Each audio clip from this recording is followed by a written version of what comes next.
हर्षित landmark, सपनों का घर जैसा आप चाहते हैं हम बनाते हैं। 1, 2 एवं 3 BHK ready position flats. Call 9827321321। Chhattisgarh को धान का कटोरा कहा जाता है और दुनिया भर में प्रदेश की अलग पहचान है, लेकिन इन दिनों धान की फसल पर संकट के बादल मंडरा रहे हैं। खुली आंखों से नजर नहीं आने वाला एक दुश्मन घातक साबित हो रहा है, किसानों के सपनों पर पानी फेर रहा है।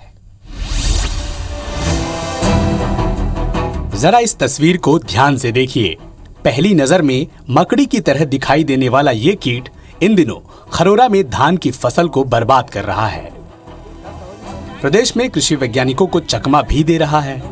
खरोरा के नहरडीही गांव में धान की फसलों को ये कीट नुकसान पहुंचा रहा है।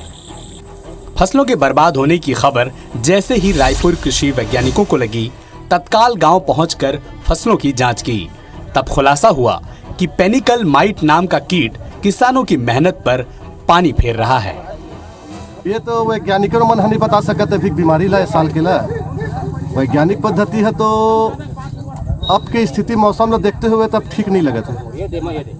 परंपरागत खेती ठीक रही। प्रथम दृष्टया यही लग रहा है कि दवाई या फिर अंडरडोज हो सकता है, अथवा समय का सही उपयोग, सही समय पर दवाई का उपयोग नहीं किया जाना, यही प्रतीत है।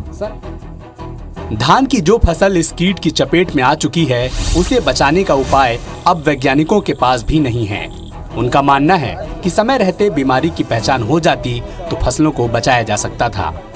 तो मोर किसान भाई मन से यही अपील है कि यदि आपके खेत में चाहे लकवा की बीमारी हो, चाहे आपके खेत में शीत राट, शीत ब्लाइट की बीमारी हो, चाहे लाई फूटे की बीमारी हो, और साथ में यदि मकड़ी दिखत है तो मकड़ी नाशक के जरूर उपयोग करें।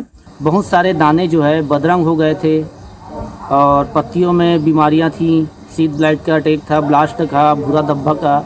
तो इस प्रकार के निरीक्षण करने के बाद पता चला, और उसमें साथ साथ मकड़ी का सबसे ज़्यादा आक्रमण इस क्षेत्र में हुआ है फसलों में। पेनिकल माइट से बचाव के लिए वैज्ञानिकों ने सावधानी रखने को कहा है। घून के लक्षणों के लिए खेत की लगातार निगरानी करनी होगी। फसल काटने के बाद 2 सप्ताह तक खेत को खाली छोड़ दें। घून पर नियंत्रण के लिए कुछ साल के अंतर में फसलों के बदलाव करने चाहिए। कीटनाशक दवाओं का ज्यादा इस्तेमाल नहीं करना चाहिए। बीमारियों की रोकथाम के लिए जैविक उपचारों पर ज्यादा ध्यान देना चाहिए। दवाइयों के छिड़काव से पहले खेत को पानी से लबालब भर दें ताकि घुन पौधे के ऊपर चढ़ ना सके, जिससे उपचार का प्रभाव बढ़ जाता है। हालांकि जिन भी किसानों की फसलें इस बार बर्बाद हो चुकी है, अधिकारी उन्हें मुआवजा दिलाने का भरोसा दे रहे हैं। थ्रेशोल्ड यूनिट जेन इकाई होकर से तुलना होते, उमा अगर थ्रेशोल्ड जेन यील्ड है ओकर से अगर आपके फसल के उत्पादन कम आई तो जेन अंतर के राशि है ओला फसल बीमा कंपनियां मुआवजा के रूप में आपला ओला प्रदान करें। जिन किसानों की फसलें बर्बाद हो चुकी हैं, वो तो सरकार से राहत की आस तो कर ही रहे हैं, वहीं कृषि वैज्ञानिकों को भी अलर्ट रहना होगा, क्योंकि छत्तीसगढ़ की पहचान धान है और ये कीट छिपकर इसी पहचान पर हमला कर रहे हैं। गजेंद्र रथ वर्मा, IBC 24, खरोरा।